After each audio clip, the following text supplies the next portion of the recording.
So what I should do is I should okay it, play the Aura of Silence, and then um, crack it during the swing to hit him for 5.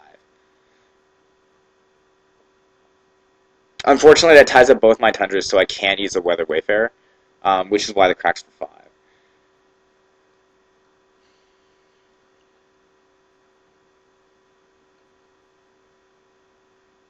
But I'm able to kick out the Aura. So with only blue open, he doesn't have Spell Pierce or anything.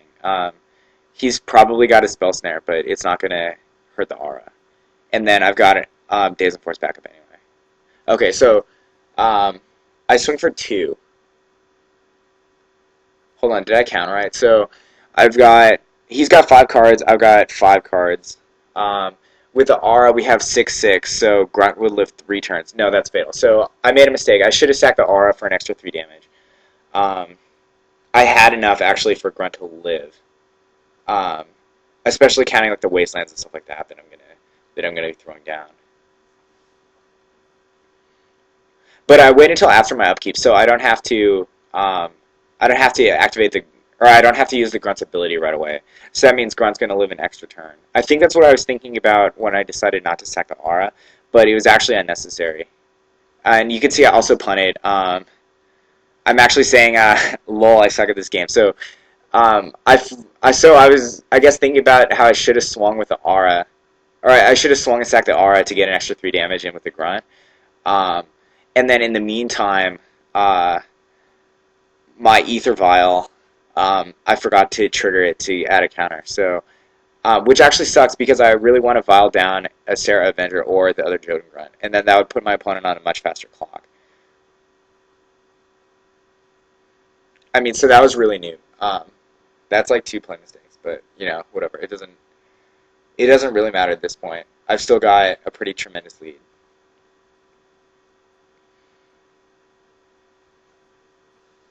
Although at this point I should cast the other Jotun Grunt. Um, that puts my opponent on a 1 turn clock. Although I could have Vialed it in at end of turn, not have to worry about it. So he's got a Factor Fiction, and I've kind of got an interesting decision. So um, what I'm looking to do is to daze whatever he wants to cast. Um, off the Factor Fiction. So he's probably going to find a Forecasting Cost Bomb. But then if I can split it away from the lands, then I'll be able to daze it probably. He already revealed that he missed a land draw. Or I could Force of Will the Forecasting Cost Bomb. At this point, he really needs some kind of large bomb to get back in the game. Like, even Engineered Explosives is not going to do it at this point. Um,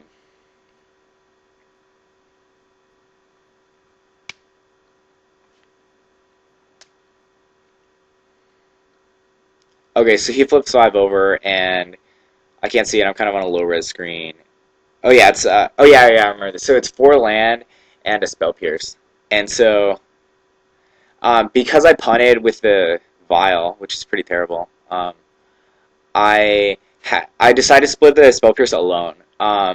He says if I had split an extra land, he still would have given me or he still would have taken the land pile, and then he reveals why in a second. He actually has a Spell Pierce. So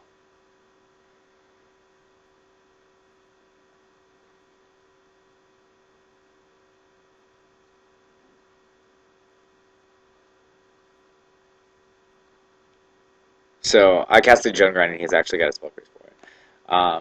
So I'm like, oh my god, lol. If I had oh whatever, I could have taken out 1 extra land.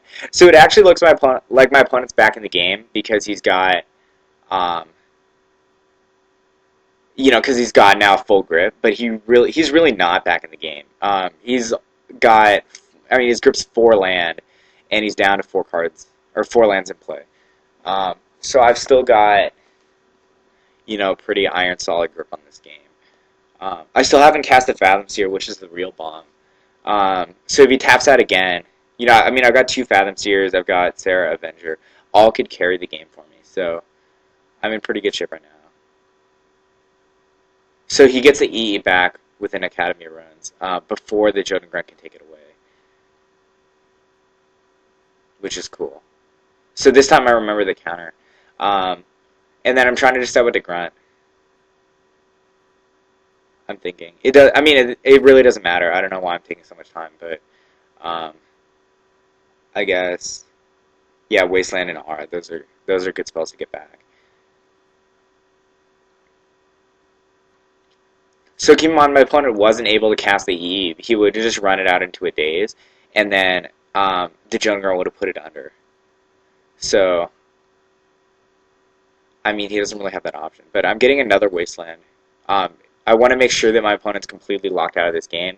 So I'm going to prolong, the Waste Lock action going on.